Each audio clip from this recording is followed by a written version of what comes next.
हरियाणा के दो नामी गैंगस्टर हिमांशु भाऊ और नीरज बवाना के बीच फूट पीढ़ी दी गई है। इनके बीच सोशल मीडिया पर तनातनी भी शुरू हो गई। दोनों गैंग की तरफ से पोस्ट की गई। एक तरफ नीरज बवाना ने भाऊ की गैंग से किसी तरह के संबंध को खारिज कर दिया।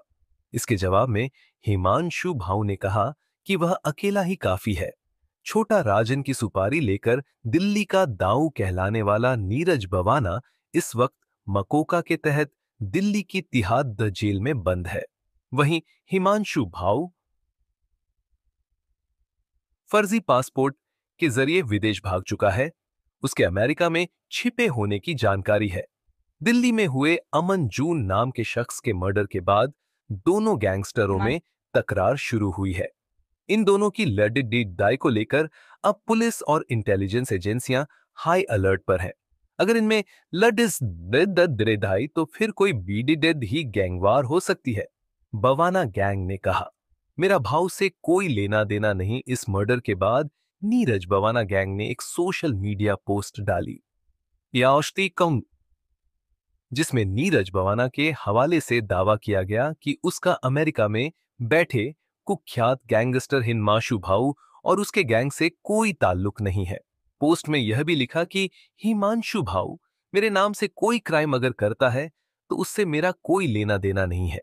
इसके बाद अमेरिका में बैठे गैंगस्टर हिमांशु भाऊ के हवाले से एक वीडियो जारी किया हुआ है। भाऊ ने जवाब दिया, खुद को दिल्ली का दाऊद कहना छोड़ दो। नीरज बवाना गैंग को जवाब देने के लिए हिमांशु भाऊ ने एक वीडियो जारी किया जिसमें उसने कहा नीरज बवाना की तरफ से कि हमारा हिमांशु भाऊ और उसके गैंग से कोई लेना देना नहीं तो बता दे भाई। हम आमन ले दिया थी। हम किसी के दम पर नहीं चलते और जो है हम खुद के दम पर हैं। उसने आगे कहा, सबको पता है किसने किसके लिए कितना कर रखा है। और बात रही अलग होने की तो पंकज बवाना हमारे दम पर पैसा खाता रहा है और मुकदमे का डर है तो खुद को दाऊद न बताया करो, रोहतक का ही बताया करो। बात बताने पर लड़ाई नहीं करनी चाहिए, कर्म करने पड़ते हैं। जय भोले की। एक साथ दिल्ली हरियाणा में वारदातें की। पहली बार दरार हिमांशु भाऊ और नीरज बवाना गैंग ने पिछले 1.5 साल के भीतर साथ मिलकर दिल्ली और हरियाणा में ताबड़तोड़ वारदातों को अंजाम दिया है। मर्डर, फिरौती और अन्य संगीन वारदातों में हिमांशु भाऊ का नाम सामने आता रहा है।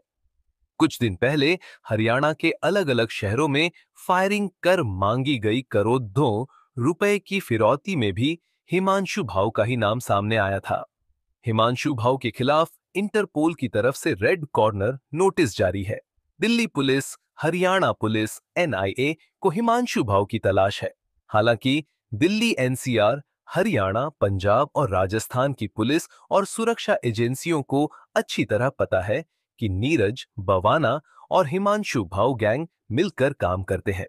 जिस तरह से हिमांशु भाऊ खुद विदेश में बैठकर अपनी गैंग के गुर्गे को जरिए दिल्ली एनसीआर व हरियाणा में ताबड़तोड़ वारदातों को अंजाम दिलवा रहा है, उसमें उसे किसी स्थानीय गैंग का सपोर्ट जरूर है।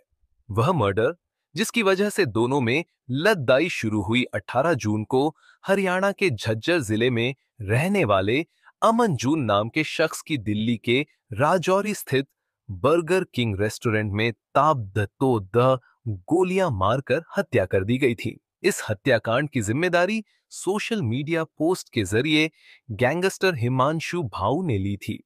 हिमांशु भाऊ रिटोलिया नाम से बने एक इंस्टाग्राम अकाउंट से हत्या के तुरंत बाद पोस्ट किया गया जिसमें लिखा, आज राजौरी गार्डन में जो हत्या हुई है उसकी जिम्मेवारी मैं हिमांशु भाऊ और मेरा भाई नवीन बाली लेते हैं।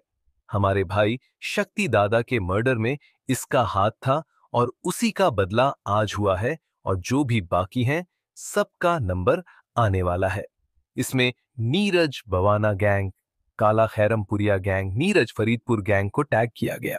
पोस्ट में जिस शक्ति दादा का जिक्र किया गया वह शख्स नीरज बवाना की सगी मौसी का लड्डू और नजफगढ़ के पूर्व विधायक रामबीर शौकीन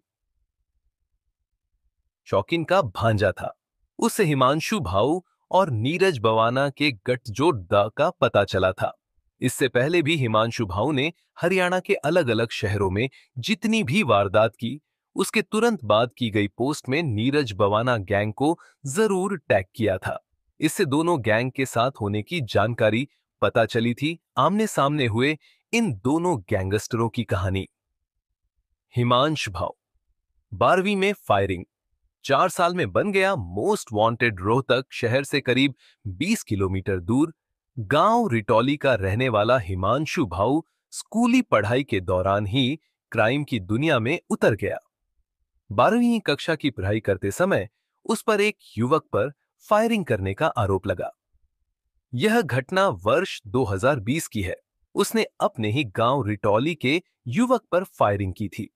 वहां से हिमांशु ने अपनी गैंग को न केवल ऑपरेट किया, बल्कि पिछले कुछ दिनों में तो उसने हरियाणा और दिल्ली में कई ऐसी बेडिडी वारदातें की जिससे पुलिस की अमाबे कर दिया जिससे पुलिस